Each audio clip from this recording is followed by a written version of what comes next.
Hello, my dear students. Class 11th History, Chapter number 4, इस्लाम का उदय, उनका विस्तार। उसी पॉइंट्स में उसके चैप्टर के अंदर के जो पॉइंट्स हैं उसमें एक नेक्स्ट जो हमारा पॉइंट है वो विद्या और संस्कृति के बारे में है। तो विद्या और संस्कृति के बारे में हम लोग एक बार जान लेते हैं, उसके बाद आगे बात करते हैं। तो विद्या और संस्कृति है क्या? तो ईश्वर की जो इच्छा थी उसको जानने का एकमात्र जो तरीका था ना, वो एकमात्र तरीका था मुस्लिम विद्वानों ने क्या किया। एकमात्र तरीका क्या था कि मुस्लिम विद्वानों ने कुरान का जो ज्ञान था उस कुरान के ज्ञान को और जो पैगंबर मोहम्मद थे उनके जो सिस्टम था उस पैगंबर मोहम्मद के आदर्श को उन्होंने एक नए तरीके से मानना शुरू कर दिया। ठीक है ना। तो मोहम्मद के आदर्श को मानना शुरू कर दिया। अभी क्या हुआ मध्यकाल में? क्या हुआ मध्यकाल में?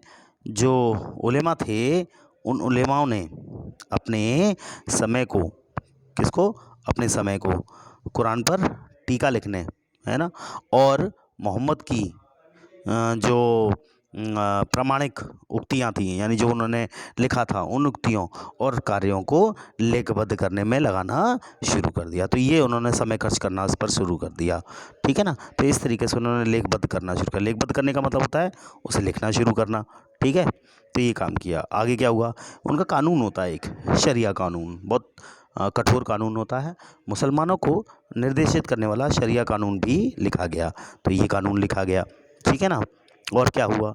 अब जो शरिया था उसको अंतिम रूप देने में, है ना, देने से पहले उन्होंने क्या किया? अंतिम रूप देने से पहले उन्होंने विभिन्न क्षेत्रों के जितने भी रीति रिवाज होते हैं उन रीति रिवाजों पर आधारित कानूनों और राजनीतिक, और क्या किया उन्होंने?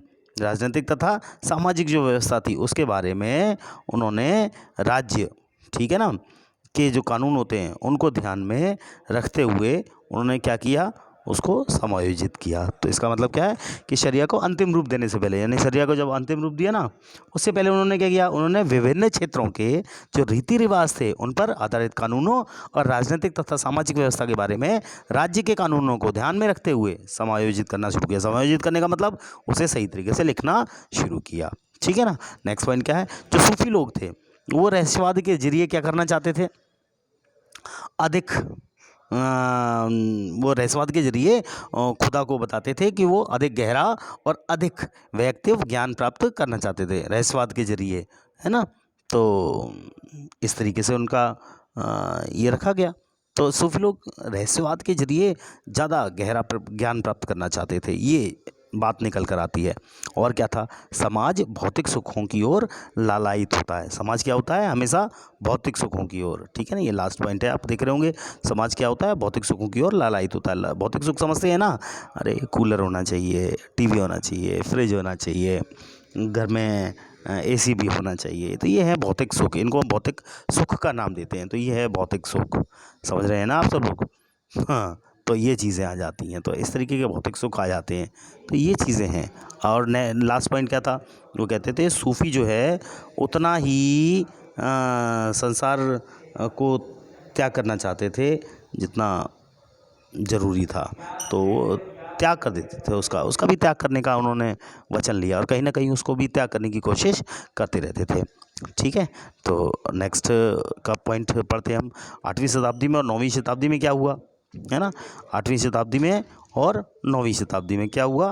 बोलते हैं कि 8वीं शताब्दी में और 9वीं शताब्दी में तप और वैराग्य, किसकी? तप की और वैराग्य की जो प्रवृत्तियाँ थीं वो सर्वेश्वरवाद और प्यार के विचारों द्वारा ऊंचा उठकर रहस्यवाद की ओर पहुंचता चला गया। ठीक है ना। तो इस तरीके से ये चीज़ें भी क्लियर हुई। यानी कौन कौन सी शताब्दी की बात कर रहा हूँ मैं? 8वीं शताब्दी की और 9वीं शताब्दी की। तो इसमें किस किस की? तप की और वैराग्य की प्रवृत्तियाँ किस किस की तरफ मुड़ गई? प्यार और सर्वेश्वरवाद के विचारों द्वारा ऊंचा उठकर रहस्यवाद की ओर पहुंचना शुरू हो गई। नेक्स्ट पॉइंट, मनुष्य की जो आत्मा थी उसको परमात्मा से मिलना चाहिए, ये कहा उन्होंने। और क्या कहा? ईश्वर से मिलन। किससे? ईश्वर से मिलन। ईश्वर से मिलन और ईश्वर से तीव्र प्रेम के जरिए किया जा सकता है। यानी जब ईश्वर से कैसे मिल सकते हो आप? तभी मिल सकते हो जब ईश्वर से आपको बहुत ज़्यादा प्रेम हो। तो उसी के ज़रिए आप पहुँच सकते हो। और क्या कहा गया, ये कहा गया कि सूफ़ीवाद जो है ना उसका द्वार सबके लिए खुला है, कोई भी आ सकता है सूफ़ीवाद के अंदर, है ना? ये नहीं है कि इस धर्म का है तो यही आएगा और इस धर्म का नहीं है तो ये नहीं आएगा, ऐसा कुछ नहीं है। ठीक है ना? तो सूफ़ीवाद लोकप्रिय भी बहुत हुआ। रूढ़िवाद, इस्लाम को उसने चुनौती दी। रूढ़िवाद इस्लाम समझते हैं ना, जो पुराने विचारों वाले पुरातन पंथी होते हैं, है ना? ऐसे लोगों को उन्होंने क्या किया, उन्होंने इस इस्लाम को बहुत चुनौतियाँ दी। तो रूढ़िवाद इस्लाम क्या बोलता था कि भाई ये मत बनाओ, चित्रकारी मत करो, ये मत करो, वो मत करो। तो ये सब चीज़ों को उन्होंने, सूफ़ीवाद क्या बोलते थे, नहीं, चित्रकारी से क्या होता है, मन हल्का होता है और ईश्वर की हम आराधना भी कर सकते हैं। तो ये चीज़ें उनके मन में थोड़े से अलग विचार थे सूफीवाद लोगों के, जबकि रूढ़िवादी बिल्कुल अलग विचारों के थे। तो यहाँ पे हमारा चैप्टर आज कंप्लीट हो जाता है। तो इसके बाद हमारा ये जो चैप्टर है, चैप्टर नंबर 4, ये यहीं पर कंप्लीट है। तो आपने अच्छी तरह से समझ लिया होगा, ज़्यादा नहीं थे, 2 ही पॉइंट्स थे, तो आज ही मैंने आपको क्लियर कर दिया। So guys, thank you everyone.